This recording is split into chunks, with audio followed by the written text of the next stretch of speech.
दोस्तों नमस्कार। आज हमारा टॉपिक ऑफ डिस्कशन है बुलडोजर एक्शन।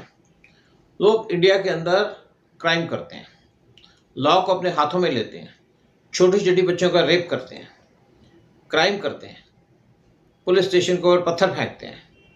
कोई हिंदू अगर यात्रा लेके चलता है तो वहाँ पे पत्थर फेंकना शुरू करते हैं, लाठी या तलवारों से उसके ऊपर अटैक करते हैं।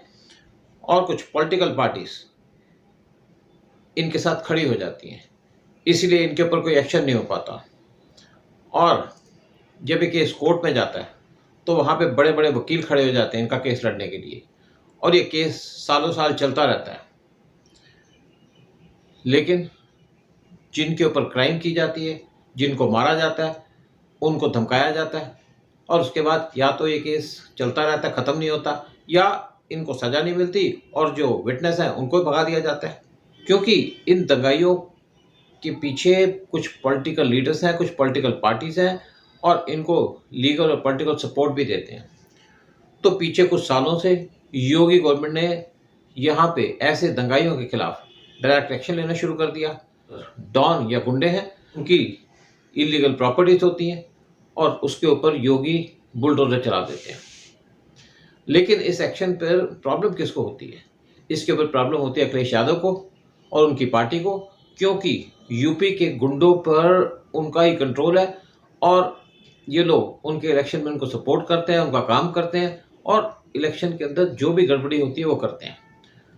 कुछ दिन पहले कांग्रेस के लीडर को मिर्ची लगनी शुरू हो गई थी, क्योंकि एक कांग्रेसी के ऊपर बुलडोजर चला दिया गया एमपी के अंदर, क्योंकि उसने पुलिस स्टेशन के ऊपर पत्थर फेंका था बहुत से लोगों को इकट्ठा करके। मल्लिकार्जुन खड़गे जो कांग्रेस के प्रेसिडेंट हैं, उन्होंने अगस्त 24 को कहा कि बीजेपी माइनॉरिटीज़ को टारगेट कर रही है और उनके खिलाफ बुलडोजर का यूज़ कर रही है और उनको डराने की कोशिश कर रही है। खड़गे ने कहा कि किसी के घर को तोड़ना इनह्यूमन है और अनजस्ट एक्ट है। तो खड़गे साहब, क्या जो पुलिस वाले हैं जिनके ऊपर पत्थर फेंका जाता है, जो अपना काम कर रहे हैं, अपनी ड्यूटी कर रहे हैं, उनके ऊपर जो पत्थर फेंकते हैं, उनको इंजर्ड करते हैं, क्या वो लीगल एक्शन है? क्या उनके बच्चे नहीं है? क्या उनके घर नहीं है? क्या वो आदमी नहीं है? क्या वो इंसान नहीं है? तो कई बार इनके बारे में कुछ बोल दिया करो। सिर्फ दंगाइयों को सपोर्ट करते रहोगे? जो दूसरे लोग हैं उनको भी सपोर्ट किया करो, जो ईमानदार लोग हैं उनको भी सपोर्ट किया करो। अगर किसी बच्ची के ऊपर रेप कर दिया गया तो उस पर भी कुछ बोल दिया करो। इतना कुछ हुआ वेस्ट बंगाल के अंदर, एक डॉक्टर का मर्डर कर दिया गया, रेप किया, उस पर तो आप कुछ नहीं बोले। जब यूपी के अंदर एक 12 साल की बच्ची का रेप किया गया, एक मुसलमान उसका रेप कर रहा था इतने महीनों से, इतने सालों से, तब भी आप कुछ नहीं बोले। लेकिन यहाँ पे एक कांग्रेस वाले का घर तोड़ दिया गया तो आप यहाँ पे खड़े हो गए उसके सामने, एक दुहाई देने लग गए। और इसी तरीके से जब अयोध्या के अंदर एक मुस्लिम के ऊपर एक्शन लिया गया, क्योंकि वहाँ पे वो 12 साल की लड़की को कई महीनों से रेप कर रहा था और वो प्रेग्नेंट हो गई, और जब ये केस सामने आया तो अखिलेश यादव कहते हैं इसका तो डीएनए करना चाहिए।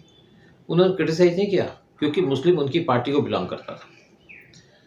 ये है इनका करेक्टर, ये है इनका रोल। ट्यूसडे अगस्त 27 को यूपी अथॉरिटी से एक 3 स्टोरी बिल्डिंग जो बिलोंग करती थी समाजवादी पार्टी एसपी के लीडर हाजी रजा बकारगंज फतेहपुर के अंदर यूपी में, उसको डिमोलिश कर दिया। और यहाँ पे 10 पुलिस स्टेशन से पुलिस को लाया गया था डिमोलिश करने के लिए, क्योंकि गुंडा था। और अगर यहाँ पे पुलिस पूरी फोर्स से ना आती तो ये पुलिस पे अटैक कर देते। वहाँ पे काफ़ी गुंडे भी खड़े थे समाजवादी पार्टी के। Sub divisional magistrate Pradeep Raman और सर्कल ऑफिसर सुशील कुमार दुबे, उन्होंने इस डिमोलिशन को सुपरवाइज किया और यहाँ पे 2 बुलडोजर लाए गए और इसका 3 स्टोरी का घर को डिमोलिश कर दिया गया। और पुलिस ने कहा जो डिमोलिशन की गई वो इसलिए की गई कि इसने इनकरेक्ट मैप के ऊपर अपनी प्रॉपर्टी बनाई थी। करोड़ रुपए की प्रॉपर्टी तबाह हो गई, और होनी भी चाहिए। ऐसे गुंडों का कोई यहाँ पे सोसाइटी में रहना तो कोई अलाउड नहीं है। रजा न्यूज़ में आया था जून 2024 में, जब यहाँ पे एक लोकल रूलिंग भारतीय पार्टी बीजेपी के लीडर ने उनके खिलाफ कंप्लेंट फाइल की कि रजा ने डेरोगेटरी रिमार्क्स दिए अगेंस्ट पीएम मोदी, जो इंडिया के प्राइम मिनिस्टर हैं। और ये तब दिए उन्होंने जब सुल्तानपुर के अंदर एसपी का कैंडिडेट नरेश उत्तम पटेल इलेक्शन जीत गया लोकसभा का। 2 महीने पहले एक स्पेशल इन्वेस्टिगेटिंग टीम वो कॉन्स्टिट्यूट की गई थी ताकि रिव्यू किया जाए कि क्या असेट्स हैं रजा और उनके एसोसिएट्स की। Former law maker Vikram Singh, उन्होंने चीफ मिनिस्टर योगी को एक लेटर लिखा और उनसे कहा कि एसआईटी फॉर्म करनी चाहिए और पूरी इन्वेस्टिगेशन करना चाहिए कि जो रजा के खिलाफ एलिगेशन लगती है कि उनके क्रिमिनल रिकॉर्ड है, क्रिमिनल हिस्ट्री है, और दूसरे एलिगेशन जहाँ पे वो करप्शन में इन्वॉल्व हैं और बहुत तरीके से उन्होंने लोगों की प्रॉपर्टी पे कब्जा भी किया है। यहाँ पे सेवरल एलिगेशन लगी थी रज़ा के खिलाफ, क्योंकि उनकी इन्वॉल्वमेंट थी करप्शन एक्टिविटीज़ के अंदर, साथ में क्रिमिनल एक्टिविटीज़ के अंदर। जितने भी यूपी के अंदर डॉन है या दंगाई है, सब बिलोंग करते हैं समाजवादी पार्टी को, जो अखिलेश यादव की पार्टी है। जब रज़ा की बिल्डिंग का डिमोलिशन किया गया तो उसके बाद यहाँ पे बहुत से क्वेश्चन उठने लगे और ये कहा गया कि जो बुलडोज़र जस्टिस है ये वैलिड नहीं है। लेकिन बुलडोज़र एक सिंबल बन चुका है जुडिशियल जस्टिस का, और इसके थ्रू योगी गवर्नमेंट ने बहुत सी डिमोलिशन की यूपी के अंदर, गैंगस्टर्स की और क्रिमिनल्स की, और जो साथ में एंटी नेशनल लोगों की। और यूपी के अंदर जो ज़्यादातर ये 80% क्रिमिनल एक्टिविटीज़ करते थे वो मुस्लिम करते थे, और इन एक्शंस की वजह से यूपी के अंदर जो क्राइम है वो 85% कम हो गया, क्योंकि यूपी के अंदर रेगुलरली बुलडोज़र यूज़ किया जाता है डिमोलिश करने के लिए प्रॉपर्टीज, क्रिमिनल्स की और एंटी सोशल एलिमेंट्स की। तो योगी आदित्यनाथ को एक नाम दिया गया बुलडोज़र बाबा। इससे पहले ट्यूसडे अगस्त 22 को एक घर जो कांग्रेस लीडर शहजाद अली का था उसको डिमोलिश कर दिया गया छतरपुर मध्य प्रदेश के अंदर, और ये कहा जाता है यहाँ पे वायलेंट प्रोटेस्ट होने शुरू हो गए। जब शहजाद अली ने वहाँ पे लोगों को इकट्ठा करना शुरू कर दिया, मुस्लिम को इकट्ठा करना शुरू कर दिया, क्योंकि ये कहा जाता है कि एक प्रीस्ट है, लोकल प्रीस्ट रामगिरी महाराज, उन्होंने कुछ एंटी इस्लाम के रिमार्क्स दिए थे।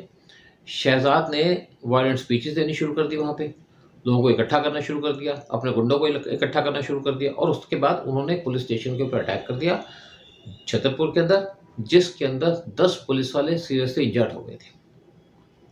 अब ये भी तो आदमी है ना। उसके बाद सैटरडे अगस्त 24 को कांग्रेस के चीफ मल्लिकार्जुन खड़गे, उन्होंने बीजेपी को एक्यूज़ किया कि वो माइनॉरिटीज़ को टारगेट कर रही है। उन्होंने कहा किसी के घर को डिमोलिश करना या उसकी फैमिली को उस घर से बेघर कर देना, ये इनह्यूमन और अनजस्ट एक्ट है। खड़गे ने कहा कि यहाँ जो रिपीटेड टारगेट किया जा रहा है माइनॉरिटीज़ को बीजेपी रूल स्टेट्स के अंदर, ये डीपली ट्रबलिंग है। खड़गे ने कहा ऐसे एक्शंस की कोई प्लेस नहीं है सोसाइटी के अंदर, जहाँ पे रूल ऑफ लॉ होना चाहिए।